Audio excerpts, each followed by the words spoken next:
Agar Anda nggak terlalu bingung ya, mestinya kan kita di dalam kuliah kardiovaskular itu Anda udah punya basic konsep mengenai patologi, mengenai fisiologi, mengenai farmakologi gitu ya. Jadi saya mungkin supaya kita sedikit refreshing secara sederhana, saya balik aja ke suatu video yang mungkin bisa memberi pencerahan mengenai kardiovaskular. Tadi jantung. Yang terakhir. Ya video kau tadi ya, ke jantung. Terakhir.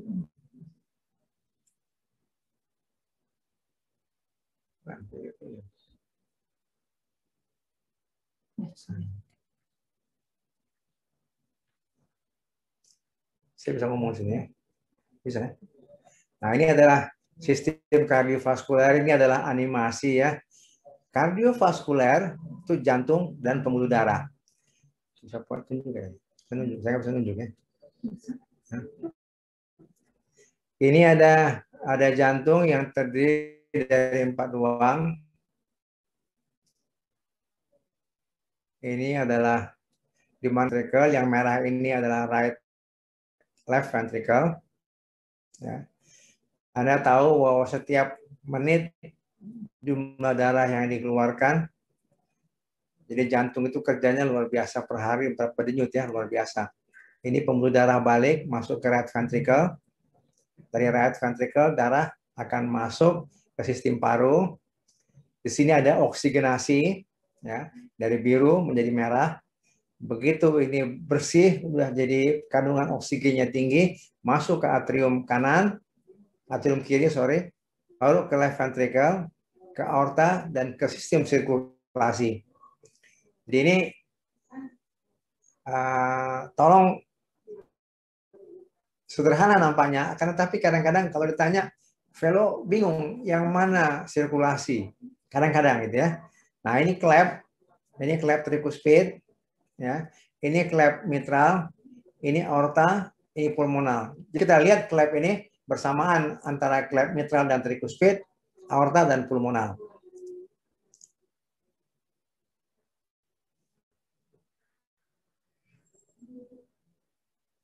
Ini adalah fase sistole, di mana klep, aorta, dan pulmonal terbuka, darah masuk ke dalam sistem paru dan ke sistemik. Ya. Sistole. Kemudian pada fase diastole, darah dari serambi kiri dan kanan akan masuk ke bilik kanan dan bilik kiri, dan seterusnya. Jadi cycle ini, tolong Anda sekalian nikmati cycle ini sebagai sesuatu yang jadi jangan sampai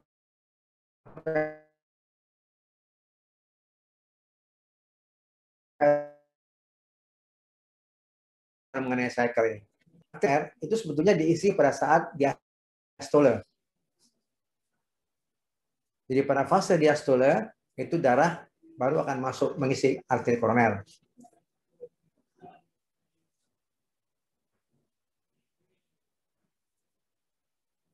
Ini adalah sistem saraf. Ya, ini adalah dari SA node, ini yang SA node, kemudian dia ke AV node, Purkinje, dan seterusnya. Sebetulnya saya nggak perlu ulang ini, tetapi ini hanyalah suatu ilustrasi untuk refreshing. Ya, Anda bisa buka ini di internet, ya. Habis ya. Ya ke jantung. Ya ke jantung.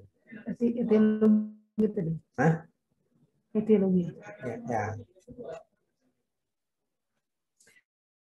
Nah, ini adalah, saya tidak menuntut Anda untuk tahu ini semua, akan tetapi paling tidak Anda ngerti kalau kita bicara mengenai kardiovaskuler, kita mempunyai komponen-komponen ini.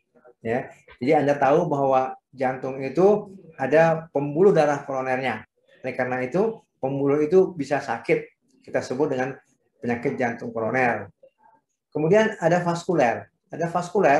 Vaskuler itu tensi itu bisa tinggi.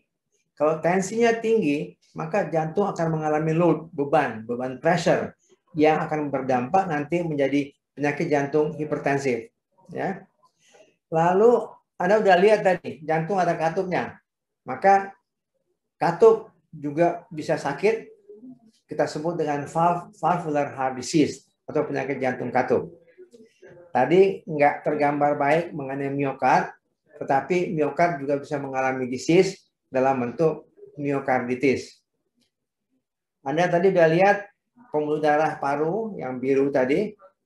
Pada keadaan tertentu, maka tekanan darah di sistem paru itu bisa tinggi sehingga terjadi hipertensi pulmonal.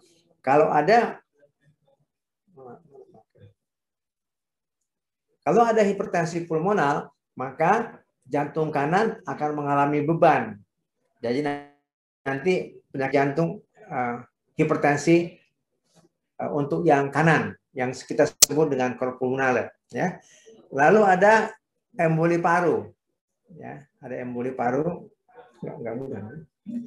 Emboli paru, lalu ada penyakit jantung bawaan. Ada kalanya bayi lahir dengan gangguan-gangguan jantung berupa misalnya patent foramen ovale, jadi sekat intraatrial yang pada saat dalam kandungan sekat itu communicated, jadi ada patent foramen ovale. Pada saat persalinan, maka katup foramen ovale itu menutup. Namun ada kalanya dia nggak menutup menjadi ASD, atrial septal defect. Ada kalanya juga ada namanya menjadi patent ductus arteriosus. Ada juga nanti ventricular septal defect dan lain sebagainya. Jadi sangat banyak nanti kompleks penyakit jantung kongenital, nanti mungkin dari bagian anak akan memberikan masukan mengenai itu. Lalu ada sistem konduksi, tadi Anda lihat ada serabut Purkinje yang kuning tadi, maka ada gangguan aritmia ataupun penyakit konduksi, nanti mungkin yang akan menyampaikan Dr. Taufik ya. Lalu ada perikard, Anda tahu bahwa jantung itu ada bungkusnya, namanya perikardium, kita kenal perikardium viscerale, ada perikardium parietale. Kadang-kadang ada infeksi, ya bisa mengakibatkan terjadinya pericardial effusion ataupun perikarditis nantinya. Lalu ada kalanya infeksi itu sering menyerang katup, terutama katup yang sakit. Kita sebut juga sebagai endokarditis infektif. Lalu ada tumor jantung. Ada juga trauma, ya. Ini kayaknya ini turun salah ya. Ada penyakit jantung endokrin, jadi metabolik ya. Ada penyakit jantung reumatik, ada penyakit jantung neuromiopati. Kalau orang kurang vitamin B1, biri-biri, kita sebut biri-biri heart disease. Ya. Ada juga karena obat, ya, drug induced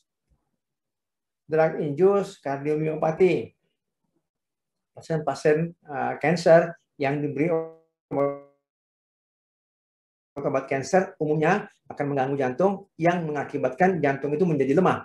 Jadi nanti kita akan mengalami, pasien akan mengalami miopati kardiak drug induced. Anda lihat tadi ada aorta, juga ada banyak penyakit-penyakit aorta. Lalu nanti juga ada lihat di perifer, ada penyakit arteri perifer. Lalu ada lagi yang lain, penyakit kardiovaskuler yang berhubungan dengan hal yang non kardiak. Jadi ini juga semacam ilustrasi kepada saudara-saudara sekalian bagaimana cukup banyaknya paling tidak kenal. Ya.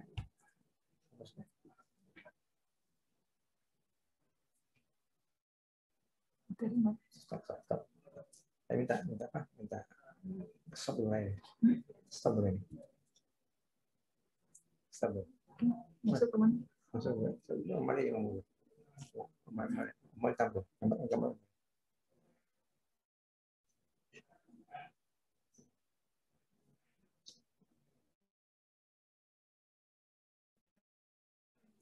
Yang sangat penting yang saya ingin sampaikan kepada saudara-saudara sekalian mengenai bagaimana peran seorang dokter di dalam membuat diagnosis ataupun bagaimana kita handling menangani pasien itu.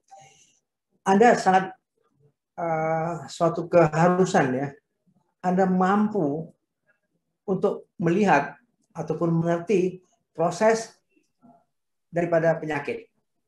Ya. Jadi cause of disease daripada penyakit. Bagaimana satu penyakit itu dari mulai timbulnya penyakit sampai terjadinya dampak. Yang paling penting adalah Anda mengerti patofisiologi. Anda mengerti patofisiologi, apa yang terjadi. Saya ambil contoh. Kalau ada orang tekanan darah tinggi, jantung akan berupaya sedemikian rupa supaya dia mempunyai kemampuan untuk melawan pressure. Nah, sehingga nanti akan ada suatu kondisi remodeling di mana jantung itu menjadi tebal, hipertrofi dia. Ya.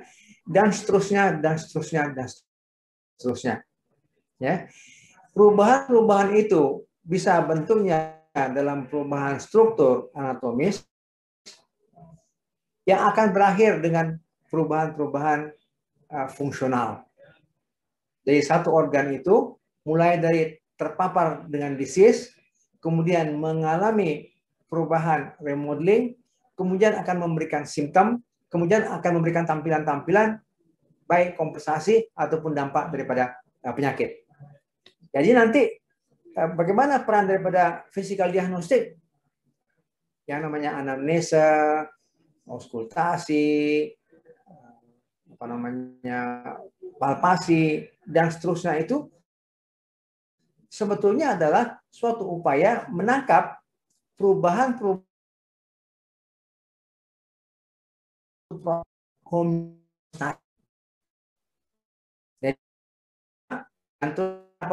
penyakitnya dan tampil nanti muncul hal-hal perubahan-perubahan yang Anda harus tangkap gejala dan tandanya itu melalui physical exam. Nah, ada kadang-kadang Anda nggak bisa nangkap semuanya itu. Artinya yang tertangkap itu mungkin keluhan ataupun yang tampil tekanan darah dan sebagainya, tetapi Anda membutuhkan sarana-sarana diagnostik, sarana-sarana bantu untuk meyakinkan kondisi jantung itu secara precise. Ya. Nah, saya bawa Anda dalam hal sarana bantu. Ya. Kita punya beberapa modalitas. Gambar. Foto, X-ray.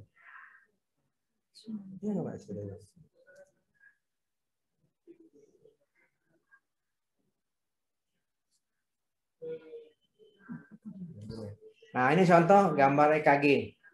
Ini alat EKG itu elektrokardiogram. Nanti Anda punya masuk ke laboratorium EKG ngelihat bagaimana kita bikin rekaman jantung. Apa yang tergambar nanti mungkin Dr. Taufik ataupun teman-teman lain akan menyampaikan bagaimana Anda mengerti makna daripada gambaran EKG.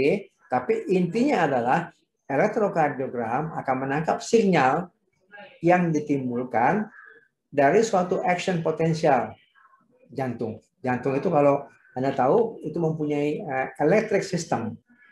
Ya, akan muncul suatu kontraksi, akan muncul suatu beat, akan muncul frekuensi dan seterusnya yang semuanya itu dapat ditangkap oleh EKG. EKG itu dari mulai yang paling sederhana sampai EKG yang bisa baca sendiri, artificial intelligence itu yang membuat EKG itu berbeda-beda, ada yang murah, ada yang mahal. Ya, tapi inilah gambar EKG. Ya, ada kalanya kita membutuhkan sarana bantu yang lain. Kita mau melihat bagaimana struktur jantung itu, bagaimana jantung tergambar secara detail, bagaimana hemodinamiknya, bagaimana kemampuan pompanya. Mungkin kita bisa masuk ke ekokardiografi. Nah, ini contoh ekokardiografi. Kita juga punya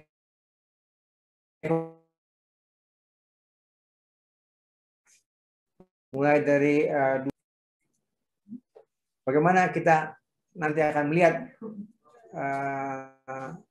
anatomi ataupun struktur katup, bagaimana aliran darah dalam katup bocor, sekatnya bocor dan sebagainya, itu akan tergambar dengan ekokardiografi. Jadi misalnya pada heart failure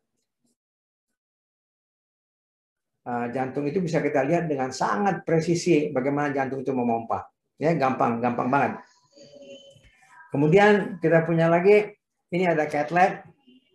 Cath lab itu untuk melihat suatu prosedur invasif di mana kita akan melihat bagaimana potensi daripada arteri koronaria.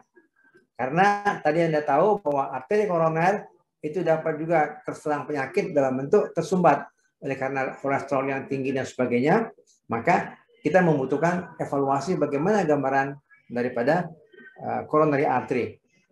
Dengan cath lab, dengan alat ini kita juga bisa sekalian langsung apabila ada yang tersumbat mungkin langsung nanti dipasangin stand, dipasangin ring gitu ya. Atau kalau nggak bisa mungkin gambar inilah menjadi sarana kita untuk mengirim pasien untuk operasi bypass. Ini cath lab ya.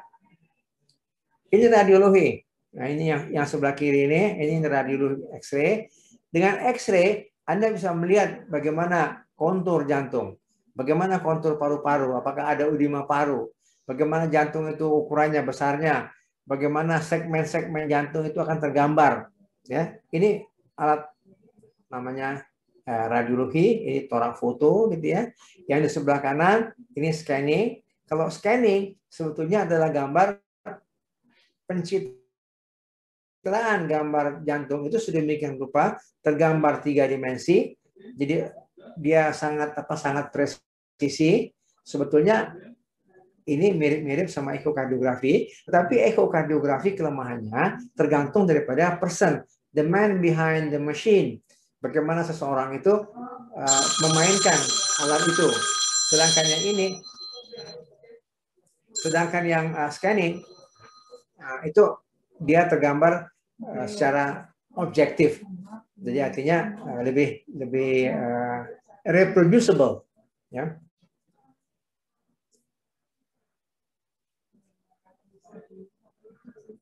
Nah ini contoh bagaimana poliklinik ya.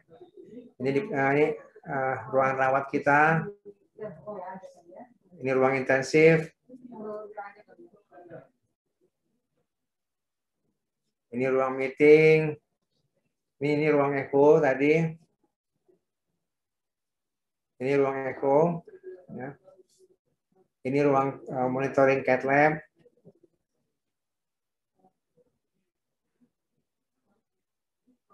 Ini cath lab yang ada di RSMH ya, Muhammad Husin. Ini cath lab-nya, kita punya 2 cath lab di Muhammad Husin. Ini kita lihat kepala divisi, Dr. Taufik, lagi kateterisasi.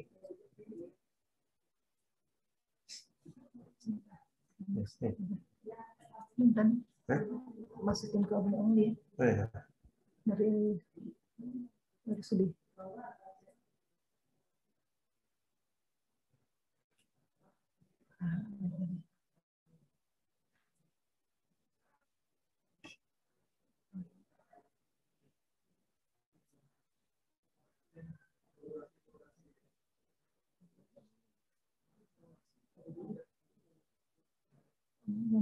Baik.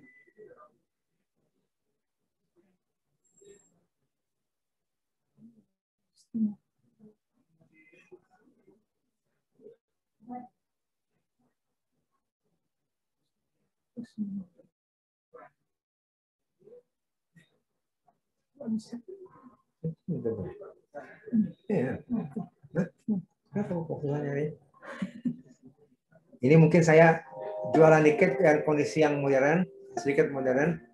Ini betul-betul kita yang mendesain, ya, ruangannya kita yang mendesain. Ini very well standard. Ini European, American, international standard ya. Jadi Anda berbangga bisa punya tempat seperti ini. Ini ruangan CAT.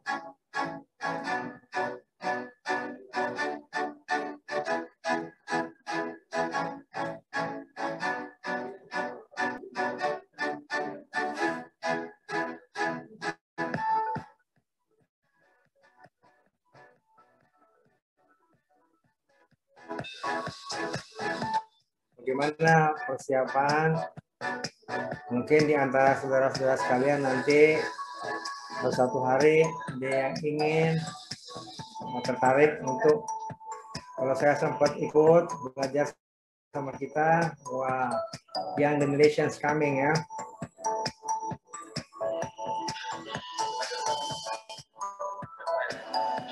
Ini desain ruangan Cat Lab ini itu di dunia ada di Dubai sama di Brunei Darussalam. Interiornya kita buat dari Jerman.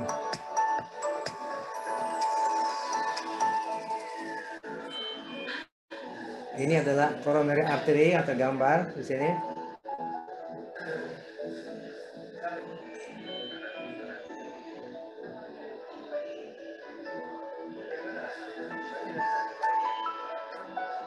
Ini adalah angiografi.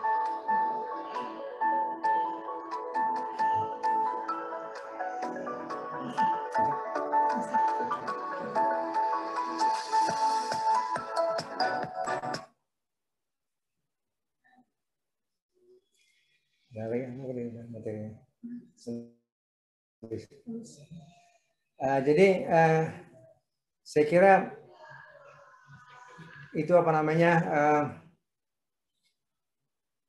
yang dapat saya sampaikan.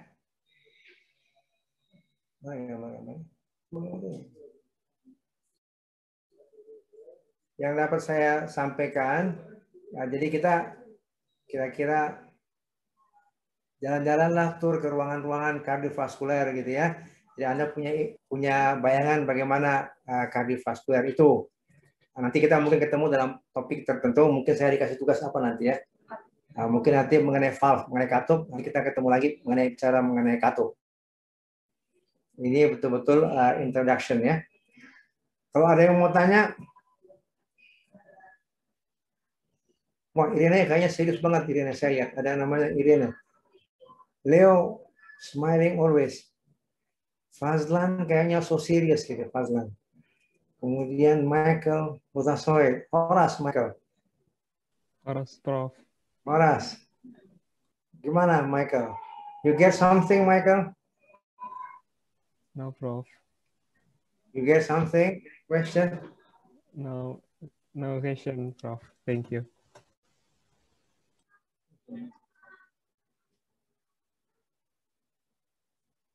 Siapa lagi nih? Ada Heidi Alicia. Gimana Heidi? You get something? Untuk saat ini belum ada pertanyaan, Prof. Ini ngajar apa ya? Ya, Prof. Ada yang mau ditanyain? Untuk saat ini belum ada, Prof. Sampai akhir zaman kayaknya tidak ada pertanyaan buat saya. Saya selalu happy kalau ngajar karena nggak pernah ada yang mau tanya ke saya gitu.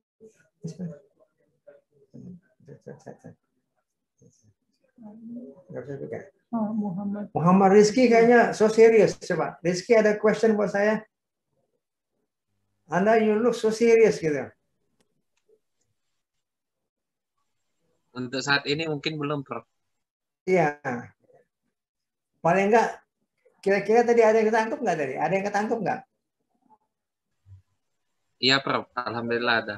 Yang paling enggak ada gambar saya lah tadi kan, yang terakhir tadi kan, ketangkep lah gambar saya kan? Iya kan? Iya.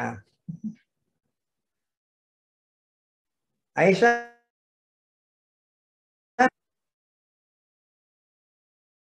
Belum ada, Prof.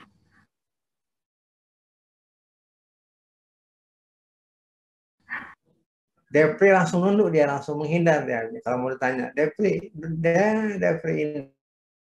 Ya. Belum ada, Prof. Belum ada ya. Friska? Enggak ada ya. Belum ada, Prof. Muhammad Raja Muhammad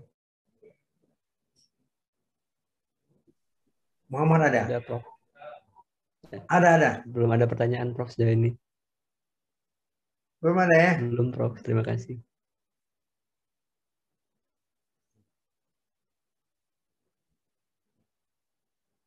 Ini siapa namanya? Habil, any question Habil? Ada, Dok, di chat, Dok. Di chat. Ada di chat. Nabila. Apa bedanya dengan Kes- SPJP? Apa? Apa bedanya dengan SPJP Ini. itu ya? Jajan. Saya ambil. Kafe sama SPJP. Gitu ya? Iya, Dok. Eh, Iya, kenapa, Prof. kenapa? Sebetulnya sama aja. Jadi artinya SPJP itu adalah bidang apa medical yang juga melakukan pendalaman di bidang kardiovaskuler. Hanya mungkin pendekatannya beda. Jadi artinya SPJP pendekatan melalui general medicine, tapi kalau kardiovaskuler KKV itu pendekatannya melalui internal medicine. Itu aja sebetulnya ya. Jadi saya nggak bisa komentar banyak mengenai itu, tapi artinya bahwa mostly they are doing good, they are doing well, gitu ya. Hanya pendekatannya beda. Jadi barangkali kalau SPJP mungkin mereka lebih tertarik dengan technical atau apa fokus gitu ya. Kalau di internal medicine mungkin sedikit menyebar, ada internal medicine-nya gitu. More question?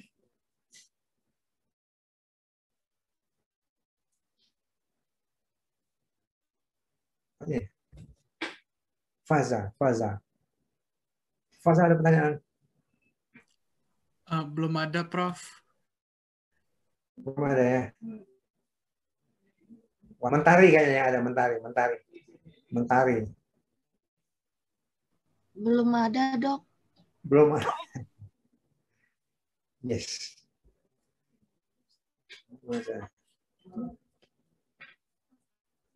Nah, ini udah gatal-gatal kepalanya, udah kelihatan kan kepalanya ada.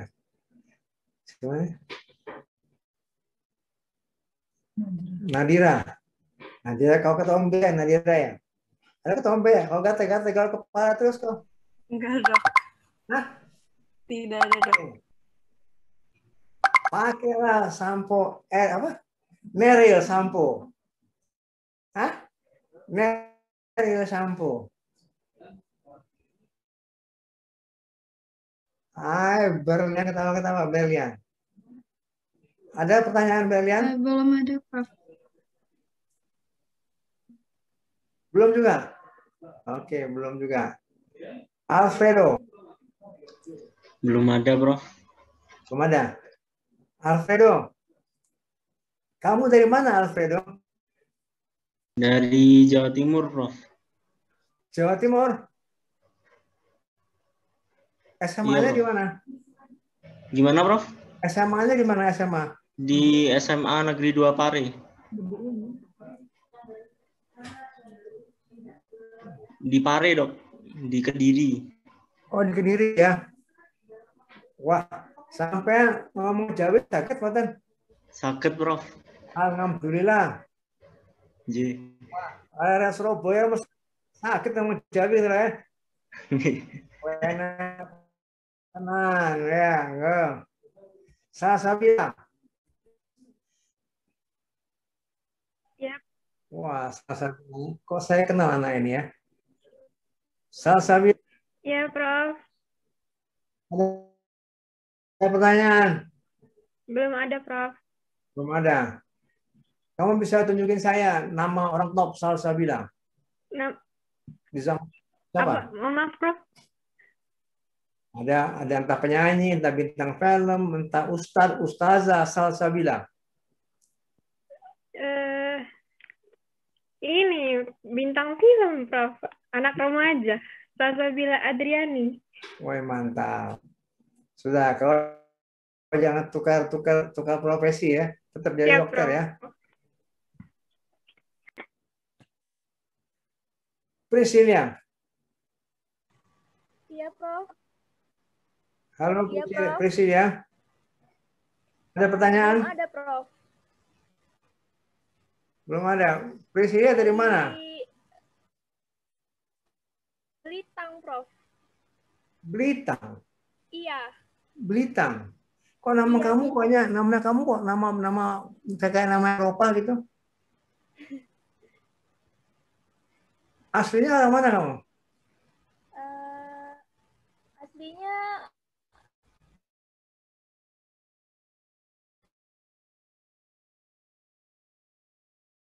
Jawa Timur.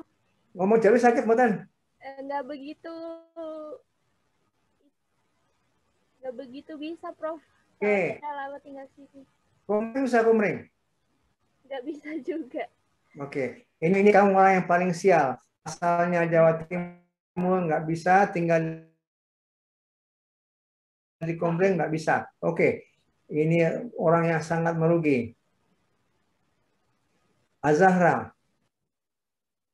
Az-Zahra. Az-Zahra ya? Iya, Prof. Ini Az-Zahra. Az-Zahra, ada Belum pertanyaan? ada, Prof. Belum ada ya? Ya. Az-Zahra tuh nama apa itu ya? Iya, Prof. Az-Zahra itu nama apa? Nama putri Nabi ya, Prof. Fatimah Mantap. Az-Zahra. Mantap. Bahasa Arab itu ya? Iya, Prof. Bagus. Bisa bahasa Arab kamu? Tidak bisa, Prof. Bisa. Oke, Mita yang bisa kali. Mita dari mana? Saya dari Oku Selatan, Prof. Mantap. Sama tadi yang Belitung tadi ya? Berbeda, Prof. Oh, beda. Beda. Apa bedanya? Beda, kabupatennya juga beda, Prof. Bahasanya? Kurang tahu kalau Belitung bahasanya, Prof. Kalau kamu bahasanya apa? Bahasanya sama kayak bahasa Palembang, Prof. Kamu mau bohongin saya ya? Oh, itu bahasa Kumring ya? Iya, Prof. Ya makanya, kenapa jangan deh sama-samain. Ya, Haligani itu udah busuk kalau soal bahasa. Udah Iya, kematan dia. Mau Belitung, mau Oku Selatan, mau Oku Timur, bahasa Kumring. Ya. Iya, Prof. Jual magang begawa kumuri. Yo. Ya. Iya, Prof. Oke. Wah, ini Muhammad R. Farhan. Muhammad Farhan, Iya, Prof. ada pertanyaan mengenai kardiovaskuler? Sejauh ini belum ada, Prof. Oke, menarik nggak kardiovaskuler? Menurut saya lumayan menarik, Prof. Apanya yang menarik? Eh, Alatnya atau gambarnya atau apanya? Karena materinya, Prof. Saya ngajar apa? Saya nggak ngapa-ngapa. Saya cuma bikin gambar-gambar doang. Nggak ada materi yang saya kasih. Hah? Ya, sedikit. Kalau tadi sedikit gambaran, Prof, tentang alat di rumah sakit RSUD Siti Fatimah. Oh iya. Kau juga pakai janggut ya, Anda? Muhammad ya? Iya, Prof. Tapi apa bedanya janggut kau sama janggut saya? Saya lebih sedikit, Prof. Bedanya adalah janggut saya semir. Janggut saya dia nggak mau putih, saya semir putih dia supaya jadi putih, supaya dia jadi kayak wah, supaya keren. Iya, Bro. Ya, jadi kalau kamu mau keren, semir putih ya. Oke. Ya, Alfredo, mana Alfredo? Oh, sudah ketemu tadi Alfredo ya. Mana lagi yang lain? Ini siapa ini? Nah, ini.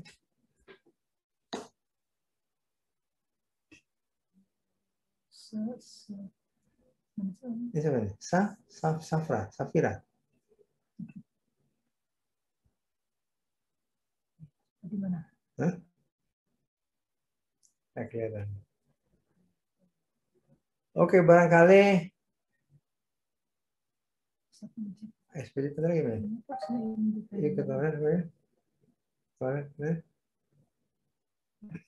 Jadi kalau saya lihat di dalam gambaran setengah jam ini ya, yang izin ke toilet tuh banyak banget ya. Jadi artinya saya ngajar apa online begini udah banyak benar yang pipis